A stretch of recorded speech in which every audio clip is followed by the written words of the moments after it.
Vous rejoignez l'équipe d'affaires conclue. Comment cela s'est-il déroulé? Adeline Jacquet, une casteuse de l'émission, est tombée sur ma page Instagram. Elle a vu que j'avais une brocante en Suisse.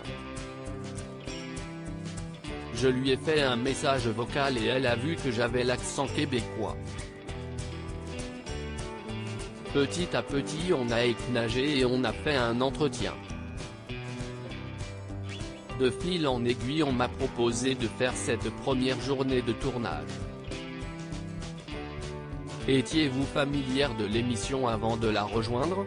Étant québécoise et expatriée en Suisse, je ne connaissais pas forcément l'émission. J'ai regardé et après coup j'ai adoré le concept. Je me suis dit que c'était une aventure à tenter. J'ai trouvé que l'émission était authentique et l'équipe vraiment naturelle. Ce n'était que du plus. Comment s'est passée votre intégration auprès des autres acheteurs? Tout s'est très bien passé. Le tournage s'est fait de façon naturelle encore une fois et tout le monde est authentique. Le travail est de qualité. J'ai très bien été accueilli, autant par les acheteurs que l'équipe. On m'a mise à l'aise très rapidement.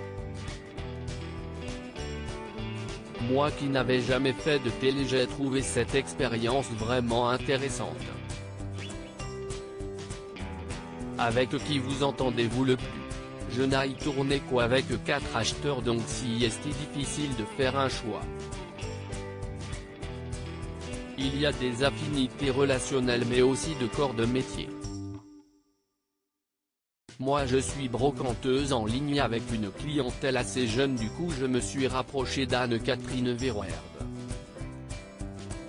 J'étais avec Stéphane Van Neutenhoven, Jamel Bentena et Julien Cohen. Chacun m'a prise sous son aile et ils ont tous été bienveillants. Les premiers objets que vous avez vus passer vous ont-ils marqué? Oui. On voit en tout cas que dans les greniers français il y a de belles trouvailles. On a des lustres XXL à la petite boîte à bijoux. La diversité est intéressante pour les acheteurs. Comme je ne suis pas spécialisé dans un style ou une époque en particulier, je peux toucher à tout. Et même au niveau des prix, les objets sont bien défendus.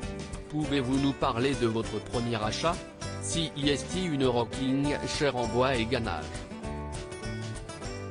Elle m'a tapé dans l'œil. Je voulais la revendre mais je vais peut-être la garder pour moi pour des raisons personnelles. Rire. Quel est votre parcours? J'ai grandi au Québec. Au début j'ai fait des études en relations internationales puis communication et marketing. Si est-il l'aspect digital et commercial qui m'a poussé à changer de voie. Mon appétence pour les objets anciens est venue beaucoup plus tard, je dirais même à partir du moment où je me suis installé en Suisse. J'avais un espace de stockage et je me suis lancé à tâtons.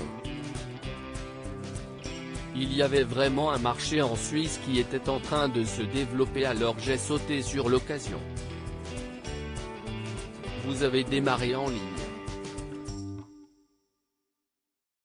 Pourquoi ce choix?